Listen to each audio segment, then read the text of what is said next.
Hey, How you doing? obviously, it became a talking point after the last game. Just the fact that you didn't play in the fourth quarter, left about 3 minutes to go in the third. That was it.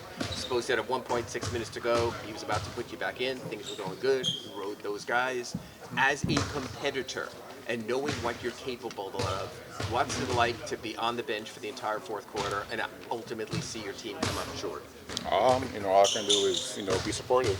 Be supportive, be a good teammate, and try to help, anywhere I can, from where I'm at. The team was rolling. They came back. They were playing well.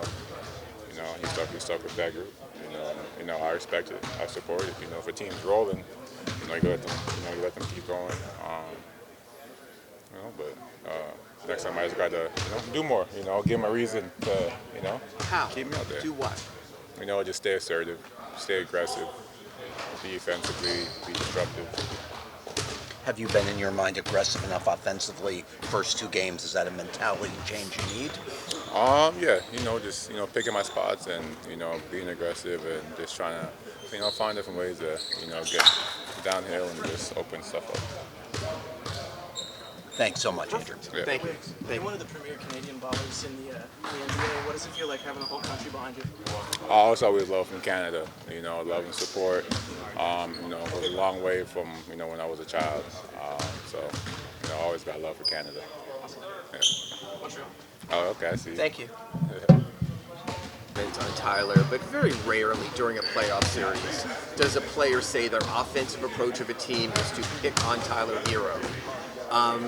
Tyler just addressed it. Basically said a guy who doesn't defend maybe shouldn't be doing the talking, but is this just the sort of chirping that makes the playoffs different than regular season? Yeah, because you can't hide. And that's what I love about the playoffs. So, obviously, he said what he said. We all take that personal. Not only just Tyler, we all take it personal. So, we got a game tomorrow at 1 early morning.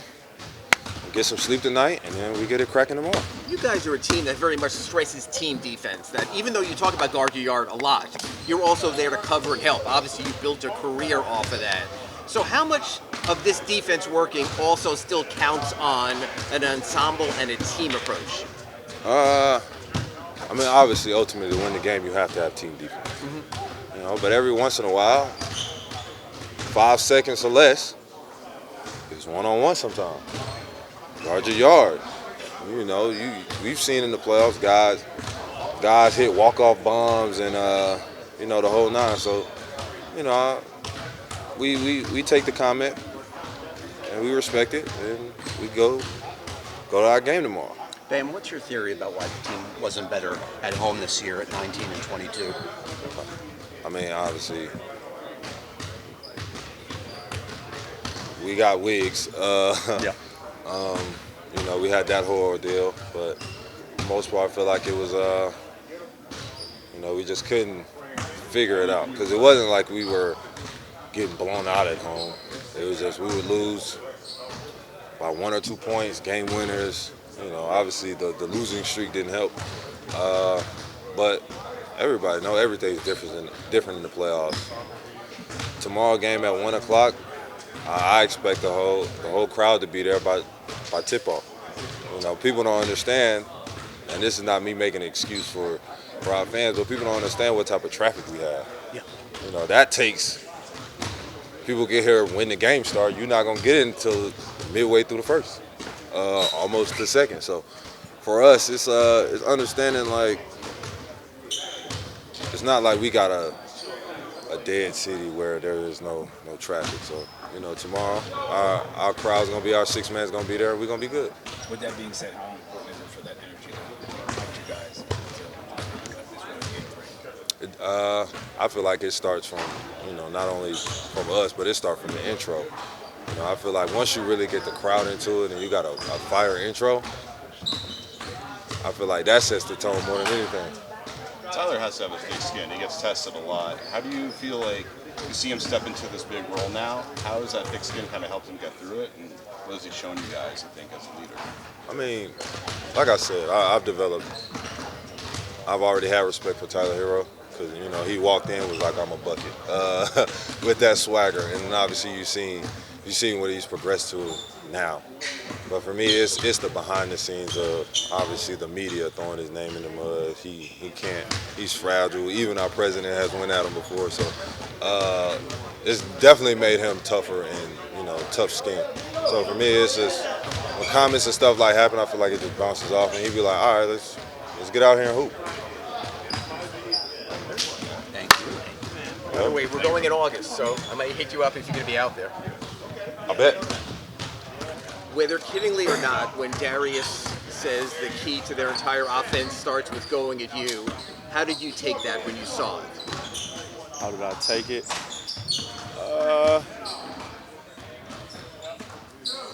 I really didn't take it any way. I'm a competitor, so I'll be ready to go tomorrow. Do words matter, or is it just more a matter of the actions of a team? In other words, would someone saying that change sort of how you view the perception? Not really. I think the game plan is the game plan. There was some back and forth between me and Darius on the court, and to go to the media to talk about game plan or this or that, kind of says a lot about him. I'm not worried about Darius Garland. I'm worried about winning a playoff game, and that's what we came back to Miami to do, was to win 2 at home, and I'm not too conceived of what Darius Garland has to say about me. And Tyler, one last thing on the topic. Do you think saying that type of comment in general about anyone is not appropriate for an NBA player to do about another NBA player? It's cool. At the end of the day, it's competitive, but somebody who doesn't play defense shouldn't be talking either. He don't play any defense. We'll see that tomorrow. So he don't play no D. You mentioned that you're obviously a head coach, so obviously your comment, like, is that sort of making you feel for game 3 or tomorrow? Obviously, I know that you guys are down 0-2, so that's already Yeah, it's I have enough fuel in me and in this locker room, around the organization, in the building.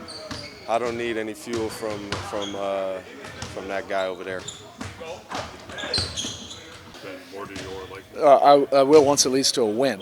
That's the whole thing. So whatever is happening, it's going to require more. That's just the deal in the playoffs. They are a team that can get it going offensively. We want to get to who we think we can be defensively. And just do it more consistently. Do it with more discipline, more intention, more connectedness to it. And, what will it take? It'll take what it'll take. That's the mentality right now. You mentioned how during the playing tournament you guys felt the line, and now with the 2 series deficit. Does that sort of make it amplified at this point, especially now tomorrow's going to be a home game? Yeah, we're looking forward to it. We want to get back out there. Could have played today. Would have been good with that too. You don't feel good about the result of the last 2 games, so we have a chance to change that tomorrow at 1 o'clock.